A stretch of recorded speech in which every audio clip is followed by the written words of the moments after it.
हमारे सिर के अंदर जो आवाज लगातार चलती रहती है वो आखिर है किसकी? हम सबको ये एहसास होता है कि अंदर एक मैं है जो हमारे सारे विचारों और कामों को कंट्रोल कर रहा है।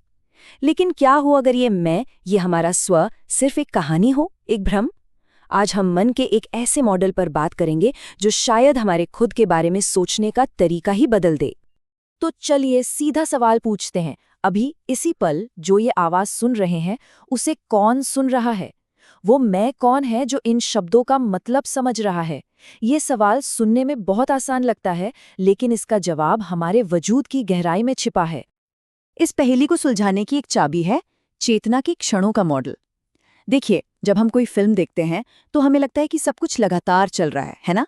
पर असल में वो बस बहुत सारी अलग अलग तस्वीरें होती हैं जो तेजी से हमारी आंखों के सामने से गुजरती हैं। ये मॉडल कहता है कि हमारी चेतना, हमारा अनुभव बिल्कुल वैसा ही है। ये लगातार नहीं है, बल्कि ये तो अलग अलग मानसिक पलों की एक बहुत तेज सीरीज है जो हमें एक निरंतर स्व होने का एहसास दिलाती है।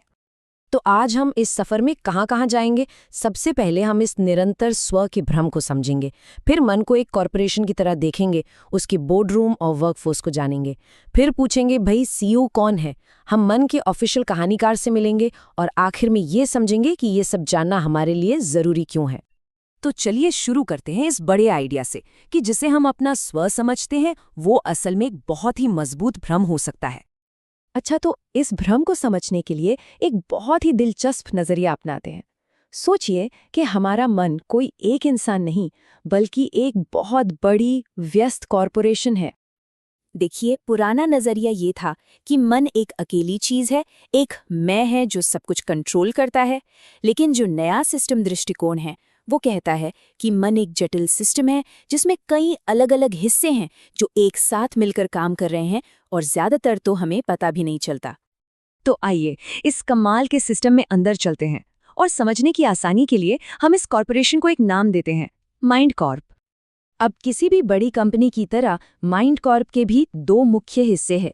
एक वो जो हमें ऊपर से दिखाई देता है, और दूसरा वो जो पर्दे के पीछे सारा काम करता है।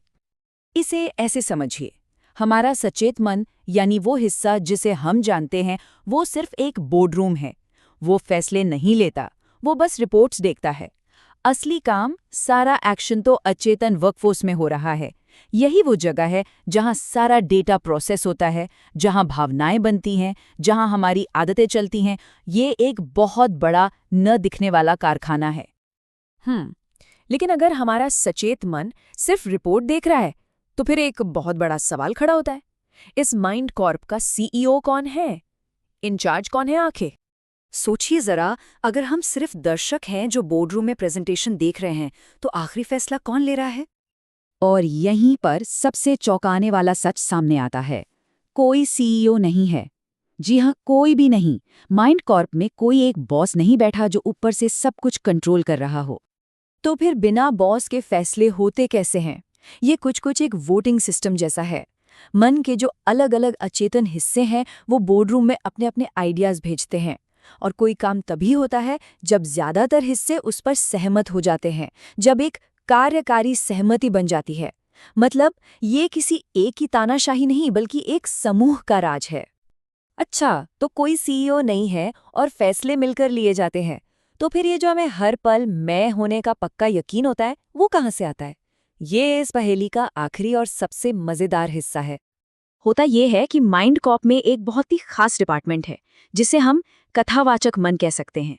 समझिए, ये कंपनी का पीआर डिपार्टमेंट है। इसका काम है बोर्डरूम में हो रहे सभी बिखरे हुए अलग अलग फैसलों को लेना और उन्हें एक साफ सुथरी लगातार चलने वाली कहानी में बदल देना। जैसा कि इस विचार को बहुत अच्छे से समझाया गया है, मैं एक काल्पनिक लेकिन सुविधाजनक संरचना है।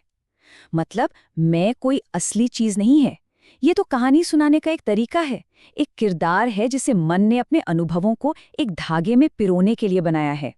चलिए इसे एक उदाहरण से समझते हैं। मान लीजिए कोई सड़क पार कर रहा है। दिमाग तक पहुंचने वाली पहली चीज है कच्चा डेटा। लाल रंग की एक चमक, हॉर्न की तेज आवाज, बस इतना ही। इस पल में कोई मैं नहीं है। फिर फौरन अचेतन वर्कफोर्स काम पर लग जाता है। वो उस कच्चे डेटा का मतलब निकालता है, कार, खतरा, डर। याद रखिए, ये सब पर्दे के पीछे हो रहा है बिना हमारी जानकारी के। और उसके बाद सबसे आखिर में कथावाचक मन आता है। वो इन सब टुकड़ों को जोड़ता है और एक आसान सी कहानी बना देता है। मैंने एक कार देखी और मुझे डर लगा। और असली कमाल की बात यही है, मैं को कहानी में बाद में जोड़ा गया। मैंने उस पल को जिया नहीं, मैं तो उस पल को समझाने के लिए बनाया गया एक किरदार है। तो ये सब सुनने में तो बड़ा दिलचस्प है, पर इसका हमारी रोज की जिंदगी में क्या मतलब है? ये सिर्फ एक दिमागी कसरत नहीं है। इस माइंड कॉप मॉडल को समझना असल में बहुत काम आ सकता है। पहली बात ये समझाता है कि हमें अपने अंदर कॉन्फ्लिक्ट क्यों महसूस होता है। कभी लगता है ना कि मन में दो बातें चल रही हैं। वो इसलिए क्योंकि माइंड कॉप के अलग अलग डिपार्टमेंट्स के लक्ष्य अलग अलग हैं। ये हमारी पक्की आदतों को भी समझाता है। लेकिन सबसे जरूरी बात ये हमें दिखाता है कि बदलाव कैसे मुमकिन है। हम अपने सचेत बोर्डरूम का इस्तेमाल करके धीरे धीरे अपने अचेतन वर्कफोर्स को ट्रेन कर सकते हैं, ठीक वैसे ही जैसे एक अच्छा मैनेजर अपनी टीम को गाइड करता है। ये खुद को बेहतर बनाने और माइंडफुलनेस के लिए एक बहुत ही शक्तिशाली तरीका है। तो हम आपको इसी एक सवाल के साथ छोड़ जाते हैं।